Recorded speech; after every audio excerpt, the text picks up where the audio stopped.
E olha, diante do evento que aconteceu na última semana, trazendo a força do agronegócio lá em Cuiabá, no Mato Grosso, a jornalista Rafaela Fávaro conversou com o presidente da ProSoja Brasil, Marcos da Rosa, que falou sobre os desafios para os produtores de grão do país.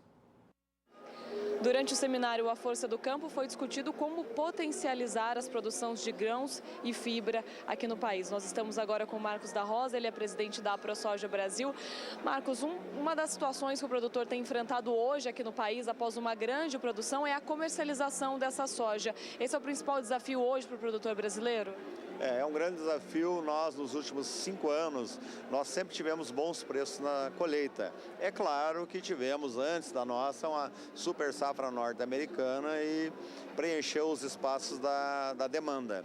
E o produtor, por vários problemas em algumas partes do país, 40% do país no ano passado, com a seca, ele ficou com receio de vender a safra no futuro, porque o ano passado nós tivemos que pagar royalties por não ter colhido aquilo que vendemos e essa comercialização acabou ficando para frente e para frente os preços caíram, tirando a renda do produtor e o pior é que isso, não sobrou o suficiente para poder pagar os investimentos ou as dívidas roladas para quem teve seca no ano passado. É um momento delicado.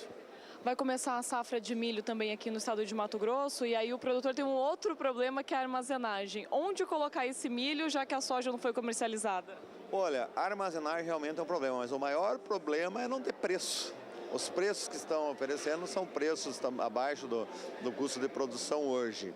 Armazém, o produtor, ele compra os silos bags, cabe lá 2.800, 2.900 sacos, vai se virando, coloca no tempo, mas você não ter para quem vender é muito difícil. Eu mesmo tenho um milho safra, que nem é safrinha, que está pronto para colher nesse momento. Na minha região, no leste do Mato Grosso, eu não estou tendo para quem vender.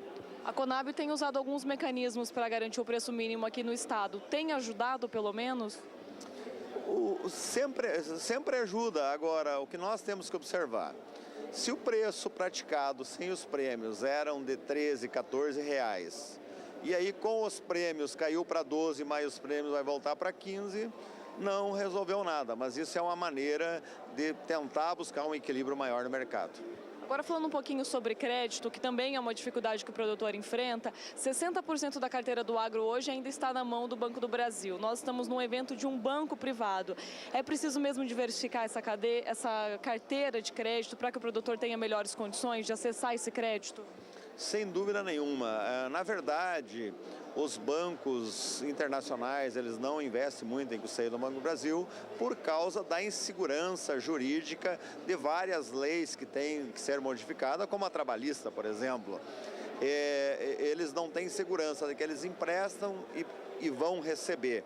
Então, nós temos que mudar essa relação, nós temos que achar a maneira da contabilidade do produtor para mostrar como é que funciona toda a entrada e saída de dinheiro dele por 12 meses, porque o produtor recebe praticamente em 2, 3 meses e passa o ano todo gastando aquilo, e os bancos, por ter pessoas lá dentro que têm experiência financeira, mas não têm experiência de como que é a realidade do produtor, isso causa uma dificuldade. Mas é claro que nós precisamos de uma diversificação, só que nunca vamos esquecer que nós estamos num país que pratica os maiores juros do mundo.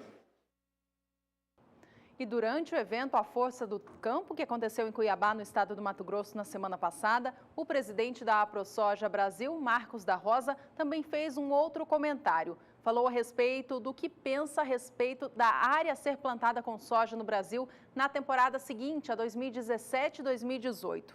O presidente acredita em manutenção nessa área, ou seja, os sojicultores devem manter a mesma área destinada à cultura em relação ao que cultivaram na atual temporada. De acordo com os dados, foi de 33.850.000 hectares. Nas falas do próprio presidente da ProSoja Brasil, ele diz o seguinte: a área vai ficar na mesma. A tecnologia vai diminuir em função dos problemas dos custos e dos baixos preços de Chicago, que não remuneram. É um momento muito delicado para decidir, mas é essa a visão que eu tenho. Daí a fala do Marcos da Rosa, presidente da ProSoja Brasil, a respeito da sua visão sobre a futura safra do grão aqui no país.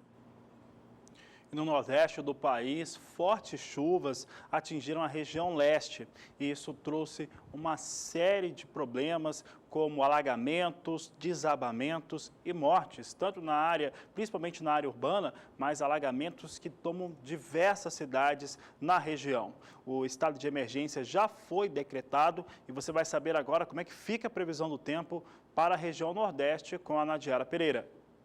Nesses últimos dias, a chuva veio com forte intensidade para a faixa leste do Nordeste, principalmente entre Sergipe, Alagoas e leste de Pernambuco. O alto volume de água trouxe transtornos para algumas cidades, deixou algumas localidades até debaixo d'água, mas, por outro lado, também tem beneficiado áreas agrícolas. O índice de umidade no solo tem subido aqui na faixa leste do Nordeste, especialmente nas regiões onde choveu forte.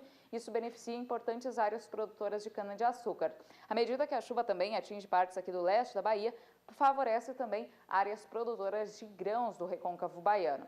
No norte do Brasil, a chuva tem se tornado mais irregular. A gente observa que o índice de umidade no solo já está diminuindo entre Tocantins, partes do Pará e até mesmo do Amazonas. Agora, para os próximos períodos, como é típico desta época do ano, a chuva se concentra mais sobre áreas litorâneas do Nordeste e também sobre o extremo norte do país. Vai chover forte entre Amazonas e Roraima com mais de 70 milímetros em 5 dias.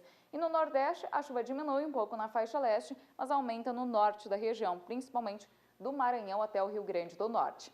No segundo período, o padrão de chuvas não muda muito, o tempo seco continua ganhando força no interior nordestino, sobre o Tocantins e sul do Pará. Chove de forma um pouco mais abrangente sobre a região norte, mas com baixo volume de água. E no Nordeste, a chuva volta a se espalhar um pouco mais aqui sobre a faixa leste da região. No terceiro período, continua praticamente a mesma condição. Chove um pouco mais aqui no extremo norte do país, principalmente entre o norte do Amazonas e Roraima.